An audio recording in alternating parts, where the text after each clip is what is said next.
Hello दोस्तों, स्वागत है हमारे नए वीडियो में। आज के वीडियो में हम लोग एक हॉरर मूवी को एक्सप्लेन करने वाले हैं और इस मूवी का नाम है ब्लड लस्ट ब्यूटी। इस मूवी को 2019 में रिलीज किया गया था। इस मूवी की कहानी में हम लोग एक ऐसी लड़की को देखेंगे जो कि काफी ब्यूटीफुल होती है। उसके हस्बैंड ने गैंगस्टर से अपने बिजनेस के लिए काफी पैसे लिए थे। जब उसका बिजनेस डूब जाता है तब वो गैंगस्टर से लिए हुए पैसे नहीं चुका पाता है। इसके बाद गैंगस्टर उसकी बीवी को किडनैप कर लेता है। वो लोग उस लड़की को बेहोश करके अपने अड्डे में लाते हैं और उसके साथ एक एक करके इंटीमेट होते हैं। वो लोग यहाँ उस पर बहुत जुल्म करते हैं और इसके बाद क्या होता है हम लोग इस मूवी में आगे जानेंगे। तो चलिए इस वीडियो को शुरू करते हैं। इस मूवी के शुरुआत में हम लोग एक कपल को देखते हैं। लड़की का नाम मरियम था। मरियम का हस्बैंड अपने बिजनेस को लेकर काफी परेशान था, इसलिए वो यहाँ अपनी वाइफ से अच्छे से बात नहीं करता है। मरियम को अपने पति का ऐसा बिहेवियर अच्छा नहीं लगता था। इसके बाद मूवी का सीन शिफ्ट होता है और हम लोग एक पेंटर को देखते हैं जो कि किसी जगह पर रहने के लिए आया है। वो घर पहुंचकर अपनी पेंटिंग्स बनाना स्टार्ट कर देता है, लेकिन उसे अपनी पेंटिंग बनाने का कोई अच्छा आइडिया नहीं आ रहा था। इस बात से वो बहुत परेशान होता है। तभी उसकी नजर घर के बाहर की तरफ जाती है। बाहर वो मरियम को देखता है जिसने रेड कलर की ड्रेस पहन रखी थी और वो इस ड्रेस में बहुत प्यारी लग रही थी। जब वो मरियम को देखता है तब वो उसे देखता ही रह जाता है। इसके बाद वो उसका पीछा करने लगता है। इधर हम लोग मरियम के हस्बैंड को देखते हैं जो कि किसी गैंगस्टर के पास जाता है। वो उससे कहता है, मुझे ये पता है मुझे आपके बहुत सारे पैसे लौटाने हैं, लेकिन मुझे आपसे और भी पैसों की जरूरत है। क्या आप मुझे थोड़े और पैसे दे सकते हैं? मैं अभी एक प्रोजेक्ट पर काम कर रहा हूँ और जैसे ही मेरा काम खत्म होगा मैं आपके सारे पैसे लौटा दूंगा। वो गैंगस्टर उसे धमकी देता है और कहता है, तुम्हें ये अच्छी तरह पता है जो भी मुझे पैसे नहीं लौटाता है मैं उसे मार डालता हूँ। मरियम का हस्बैंड उससे कहता है, मुझे ये पता है लेकिन मुझे अभी पैसों की बहुत जरूरत है। इसके बाद वो गैंगस्टर मरियम के हस्बैंड को पैसे दे देता है। पैसे देते हुए वो उससे बोलता है, मुझे मेरे पैसे बिल्कुल टाइम से चाहिए। इधर वही पेंटर मरियम का पीछा करते हुए उसके घर तक आ जाता है। हम लोग देखते हैं मरियम के फादर की डेथ हो चुकी है और वो अपने फादर को बहुत मिस करती है, इसलिए वो उनके कब्र के पास जाकर रोती है। मरियम अपने घर में एक बिल्ली को उठाती है और उससे प्यार करने लगती है।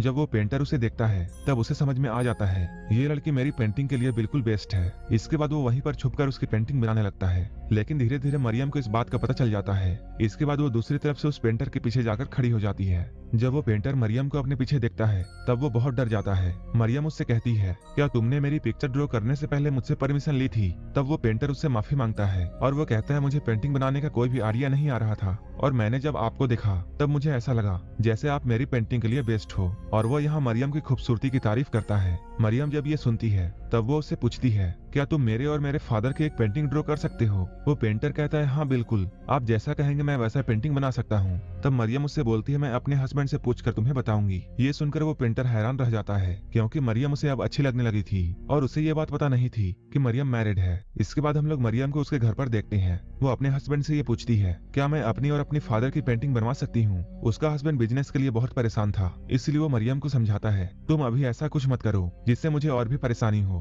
इसके बाद मरियम उसे बोलती है, वो पेंटर पेंटिंग बिल्कुल फ्री में बनाने वाला है और इसके लिए मुझे कोई भी पैसे खर्च नहीं करने पड़ेंगे। इसके बाद मरियम का हस्बैंड उसे अलाउ कर देता है। ये सुनकर मरियम बहुत खुश होती है। इसके बाद वो अपने फादर की पिक्चर ढूंढती है जो कि बहुत पुरानी और फटी हुई थी, लेकिन मरियम को ये यकीन था कि वो पेंटर उसकी और उसके फादर की अच्छी पेंटिंग बना देगा। जब सुबह होती है तब मरियम उस पेंटर के घर पर जाती है। वो अपने फादर की पेंटिंग देखकर उससे बोलती है, तुम इस पिक्चर को बहुत अच्छे से बनाना। वो पेंटर बोलता है, आप फिक्र ना करें, मैं आपकी और आपकी फादर की पेंटिंग बहुत अच्छी बनाने वाला हूँ, लेकिन इस पेंटिंग को बनाने में कुछ समय लगेगा। इसलिए मरियम अब रोज उस पेंटर से मिलने के लिए आती है। एक दिन जब मरियम उस पेंटर के घर पर होती है तब मरियम का हस्बैंड अपने घर पर कॉल करता है, लेकिन मरियम अपने घर पर नहीं थी, इसलिए उस कॉल को इनके घर की मेड उठाती है। वो मरियम के हस्बैंड को ये बताती है, मरियम तो घर पर नहीं है बल्कि वो तो पेंटर के घर पर है। मरियम का हस्बैंड उसके बारे में पहले से ही गलत सोचता था और अब उसे ऐसा लगने लगा था जैसे मरियम उसे चीट कर रही है। इसके बाद वो गुस्से में अपने घर पर आने लगता है, लेकिन रास्ते में ही उसे गैंगस्टर के लोग पकड़ लेते हैं। ये लोग उसे पकड़कर गैंगस्टर के पास लेकर आते हैं।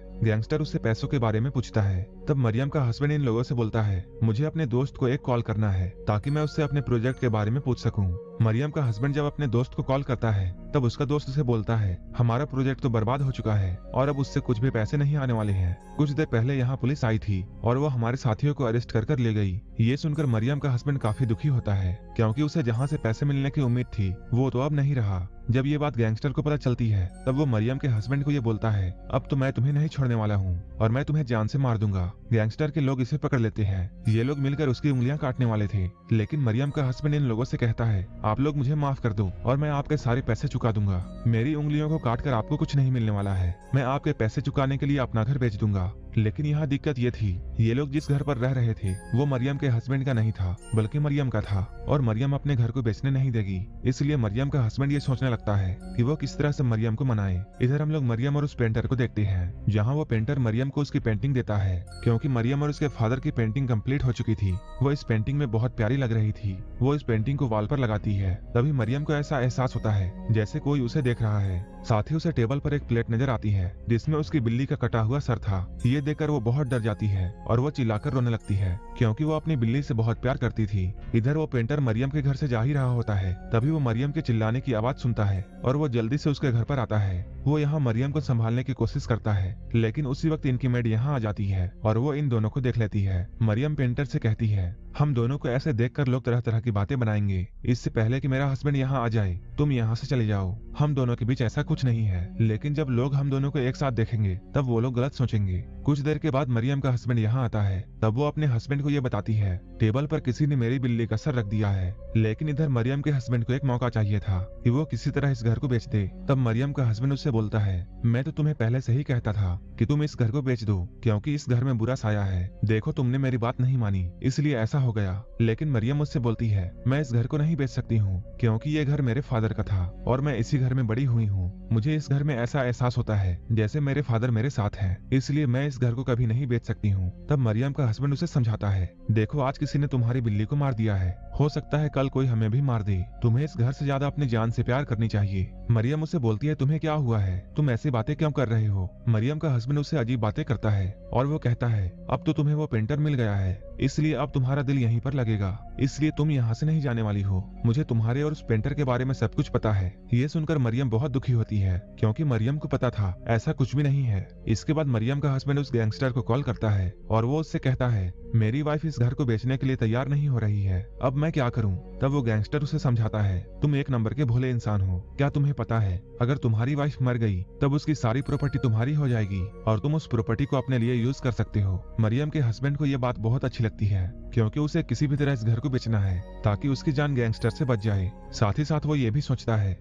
उसकी वाइफ पेंटर के साथ मिलकर उसे चीट कर रही है, इसलिए उसे मरवा देना ही अच्छा है। वो गैंगस्टर से कहता है, ऐसा करो तुम ही उन दोनों को किडनैप कर लो, लेकिन इन सब में मेरा नाम नहीं आना चाहिए। जैसा इन लोगों ने प्लान किया था वैसा ही होता है। उस गैंगस्टर के लोग मरियम को किडनैप कर लेते हैं, साथ ही साथ वो लोग पेंटर को भी किडनैप कर लेते हैं। रात में जब मरियम का हस्बैंड सोया हुआ था तभी उसे सपने आते हैं और उसने मरियम के साथ जो भी अच्छा टाइम बिताया था उसे सब कुछ याद आने लगता है। जब वो नींद से जागता है तब उसे इस बात का बहुत अफसोस होता है कि वो अपनी ही वाइफ को मरवाना चाहता है। इसके बाद वो तुरंत उस गैंगस्टर को कॉल करता है। वो गैंगस्टर से बोलता है, हम दोनों को इस प्लान को कैंसिल करना पड़ेगा, क्योंकि अब मैं अपनी वाइफ को मरवाना नहीं चाहता हूँ। गैंगस्टर उसे बोलता है, तुम फिक्र ना करो, मैं तुम्हारी वाइफ को नहीं मारने वाला हूँ। लेकिन इधर हम लोग मरियम को देखते हैं। यहाँ गैंगस्टर के लोग मरियम पर बहुत जुल्म करते हैं, लेकिन मरियम अपने आप को बचाने के लिए इन लोगों से लड़ती है। वो इन सभी पर हमला कर देती है और इन लोगों को मारकर बाहर आती है। इधर वो पेंटर भी अपना सेल्फ डिफेंस करता है, वो भी इनके आदमियों को मारता है। ये दोनों अपने आप को बचाने के लिए लड़ाई कर रहे थे, लेकिन तभी गैंगस्टर के आदमी पीछे से आकर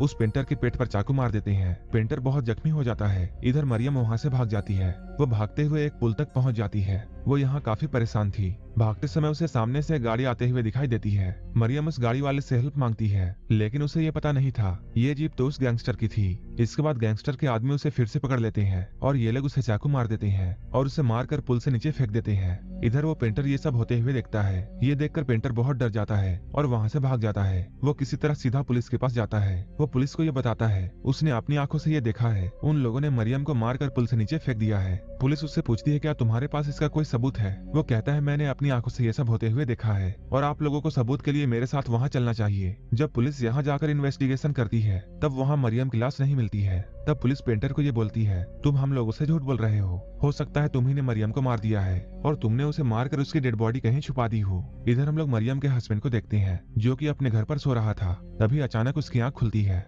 जब वो नीचे जाकर देखता है तब वो पाता है वहाँ मरियम की मरी हुई बिल्ली चल रही है और उसकी पूरी बॉडी पर खून लगा हुआ है और उस आदमी को ऐसा लगता है जैसे टेबल के प्लेट पर मरियम का कटा हुआ सर रखा हुआ है। लेकिन ये सब सिर्फ वो आदमी ख्वाब देख रहा था। वो मरियम का ख्वाब देखकर बहुत डर जाता है। धीरे धीरे उसे ऐसा लगता है जैसे मरियम की आत्मा उसे आकर डराती है और गाँव में भी सारे लोग ये बातें करने लगते हैं कि उन्होंने मरियम की आत्मा को देखा है, जो कि अक्सर ही उसी पुल पर नजर आती है। मरियम की आत्मा वहां आसपास भटक रही थी और वो उस गैंगस्टर से अपना बदला लेना चाहती थी, इसलिए वो गैंगस्टर के साथियों को एक एक करके मारने लगती है। इसके अगले ही दिन वहाँ कुछ आदमियों की डेड बॉडीज लटक रही थी और ये लोग गैंगस्टर के आदमी थे। इनकी डेड बॉडीज को देखकर सारे लोग डर जाते हैं। तो गैंगस्टर अपने बचे हुए साथियों से ये बोलता है, मैं आत्मा पर यकीन नहीं करता हूँ और तुम लोगों को भी उससे नहीं डरना चाहिए, क्योंकि अगर तुम नहीं डरोगे तब वो तुम्हारा कुछ भी नहीं बिगाड़ पाएगी। वहीं दूसरी तरफ हम लोग गाँव वालों को देखते हैं, जो की आपस में ये बातें कर रहे थे। मरियम की भटकती हुई आत्मा सभी लोगों को मार देगी जिसने भी उसके साथ बुरा किया है, लेकिन वो पेंटर इन लोगों से कहता है मरियम बहुत अच्छी थी, अगर उसके साथ कोई बुरा करता भी था तब भी मरियम उसे माफ कर देती थी। धीरे धीरे काफी दिन गुजर जाते हैं। इधर मरियम की आत्मा गैंगस्टर के साथियों को मारे जा रही थी। धीरे धीरे करके वो गैंगस्टर के सारे साथियों को मार देती है और अब वो गैंगस्टर अकेला बचा हुआ था। वो गैंगस्टर बहुत होशियार था, उसे ये बात अच्छी तरह पता थी कि मरियम की आत्मा उस पेंटर को नहीं मारेगी, इसलिए वो पेंटर के घर पर जाता है ताकि वो उसके घर पर रह सके। लेकिन जब उस पेंटर को ये पता चलता है ये तो वही गैंगस्टर है जिसने मरियम को मारा था, तब उसे बहुत गुस्सा आता है और वो उस गैंगस्टर को यहीं पर लॉक कर देता है। अब पेंटर को भी ये पता चल चुका था कि मरियम के हस्बैंड ने घर को अपने नाम करवाने के लिए मरियम को मरवाया था। वो ये सुनकर बहुत गुस्सा होता है और वो मरियम के हस्बैंड के पास जाता है। पेंटर उससे कहता है तुम अपने गुनाह कबूल कर लो, लेकिन मरियम का हस्बैंड ऐसा करना नहीं चाहता है और ना ही उसे ऐसा करने के लिए कोई पछतावा था। उसे तो बस ये घर चाहिए था। इसलिए पेंटर जब उसके साथ ये सब बातें करता है तब वो अपने आप को चोट पहुंचाने लगता है और वो अपने कपड़े फाड़कर जोर जोर से मदद के लिए चिल्लाने लगता है ताकि इन लोगों को देखकर सब लोग ये समझे कि पेंटर यहाँ आकर उसे मारने की कोशिश कर रहा है। मरियम के हस्बैंड के चिल्लाने को सुनकर सारे गांव वाले यहाँ आ जाते हैं। इसके बाद वो लोग पेंटर को पकड़ लेते हैं। पेंटर इन लोगों से कहता है तुम लोग मेरा यकीन करो, ये वही आदमी है जिसने गैंगस्टर के साथ मिलकर मरियम को मारा है। लेकिन गाँव वाले कहते हैं तुम झूठ बोल रहे हो। इसके बाद पेंटर उन सारे लोगों को अपने घर में लेकर आता है ताकि वो गैंगस्टर से इन लोगों की बातें करवा सके और सभी लोगों को ये पता चल जाए कि वो सच बोल रहा है। लेकिन जैसे ही पेंटर इन लोगों को लेकर अपने घर पहुंचता है, वो देखता है वो गैंगस्टर भी लटका हुआ है और उसकी बॉडी से खून निकल रहा था क्योंकि उसे किसी ने जान से मार दिया था। सारे गांव वाले पेंटर पर ही शक करते हैं और वो लोग बोलते हैं तुम्ही ने इसे मारा होगा। पेंटर इनसे कहता है अगर मैं इसे मारता तब मैं तुम लोगों को यहाँ क्यों लाता। इधर हम लोग मरियम के हस्बैंड को देखते हैं जो कि पुलिस के पास जाकर ये कहता है मुझे प्रोटेक्शन दी जाए, कहीं वो पेंटर मुझ पर भी अटैक ना कर दे। मरियम के हस्बैंड को सिक्योरिटी मिल जाती है। रात में मरियम की आत्मा उसके पास आती है और उसे डराने लगती है। तभी उसके घर में गैंगस्टर का लीडर आता है और वो उससे कहता है जो भी पैसे तुमने गैंगस्टर से लिए थे वो सब उसने मेरे से ही लिए थे और अब वो इस दुनिया में नहीं है, इसलिए तुम उसके सारे पैसे मुझे चुकाओगे। अगर तुम ऐसा नहीं करते हो तब मैं तुम्हारे साथ साथ तुम्हारी माँ को भी मार दूंगा। साथ ही साथ उसे मरियम की आत्मा भी डराती थी। इन सब बातों से वो काफी परेशान था। इसके बाद वो एक तांत्रिक को लेकर उस ब्रिज पर जाता है जहाँ मरियम की मौत हुई थी ताकि यहाँ से मरियम की आत्मा को हटाया जा सके। लेकिन उस तांत्रिक के मंत्रों का मरियम पर कोई भी असर नहीं हो रहा था। जब वो तांत्रिक मरियम को देखता है तब वो भी बहुत डर जाता है और इसके बाद वो यहाँ से भाग जाता है। मरियम के हस्बैंड के साथ एक सिक्योरिटी आया होता है और वो मरियम पर गोलियां चलाता है, लेकिन मरियम उससे ही एक चाकू छीनती है और उसे मार देती है। इसके बाद मरियम उसके पास उसे मारने के लिए आती है। मरियम का हस्बैंड ये देखकर बहुत डर जाता है और वो उससे अपने कर्मों के लिए माफी मांगने लगता है। लेकिन उसी वक्त वो पेंटर यहाँ आ जाता है। वो पेंटर उससे बोलता है मुझे ये बात अच्छी तरह पता है, तुम मरी नहीं हो बल्कि तुम जिंदा हो और मैंने वो जगह भी देख ली है जहाँ तुम रहती हो और वहीं पर तुमने सारे लोगों को मारने का प्लानिंग किया था। तुम जो भी कर रही हो वो बिल्कुल सही है, लेकिन तुम पहले अपने हस्बैंड को ये बताओ कि हमारे बीच कुछ भी नहीं था। वो पेंटर मरियम के हस्बैंड को ये कहता है तुमने मरियम के साथ जो भी कुछ किया वो बिल्कुल गलत था। मरियम हमेशा तुम्हारी तारीफ करती थी और वो तुमसे बिना पूछे कोई भी काम नहीं करती थी। ये सुनकर मरियम के हस्बैंड को बहुत बुरा लगता है। इसके बाद वो मरियम से माफी मांगता है। वो कहता है मुझसे बहुत बड़ी गलती हो गई है, मुझे अपने किए के लिए बहुत पछतावा है। इसके बाद वो आदमी मरियम को गले लगा लेता है, लेकिन तभी पीछे से एक आदमी आता है और वो पेंटर के सर पर वार करता है। पेंटर वहीं पर नीचे गिर जाता है, लेकिन मरियम जल्दी से यहाँ आती है और वो उस आदमी को मार देती है जिसने पेंटर पर हमला किया था। इसके बाद मरियम पेंटर के पास जाती है। यहाँ पेंटर की हालत काफी खराब थी। तभी पीछे से मरियम का हस्बैंड आता है और वो पीछे से मरियम को चाकू से मार देता है। मरियम का हस्बैंड उसे मारते हुए माफी मांगता है, मुझे माफ कर दो, मुझे घर के लिए ऐसा करना पड़ा क्योंकि मुझे बहुत सारे पैसे चुकाने हैं। मरियम की मौत यहीं पर हो जाती है। इसके बाद पेंटर उसकी डेड बॉडी को उठाता है और वो उसकी डेड बॉडी को पानी में बहा देता है और वो पुलिस के पास जाकर ये बोलता है मैंने मरियम को मार दिया है, क्योंकि वो मरियम के मौत के बाद अब अकेला रहना नहीं चाहता है और वो बाकी की जिंदगी जेल में गुजारता है। वहीं दूसरी तरफ हम लोग ये देखते हैं अब उस घर में गैंगस्टर का लीडर रहता है और ये घर उसी का हो चुका है। लेकिन मूवी के लास्ट सीन में हम लोग ये देखते हैं मरियम पहले तो एक्टिंग कर रही थी कि वो एक आत्मा में बदल चुकी है, लेकिन अब वो एक असली आत्मा में बदल चुकी है और वो एक एक करके गैंगस्टर के आदमियों को मार रही होती है। इसके बाद वो इस गैंगस्टर को भी मार देती है और मरियम के बदले के साथ ही ये मूवी यहीं पर खत्म हो जाती है। अगर आपको ये मूवी अच्छी लगी हो तब एक लाइक जरूर कर देना और ऐसे ही वीडियो वीडियोस के लिए मेरे चैनल को जरूर सब्सक्राइब कर लेना। तो मिलते हैं हमारे नेक्स्ट वीडियो में।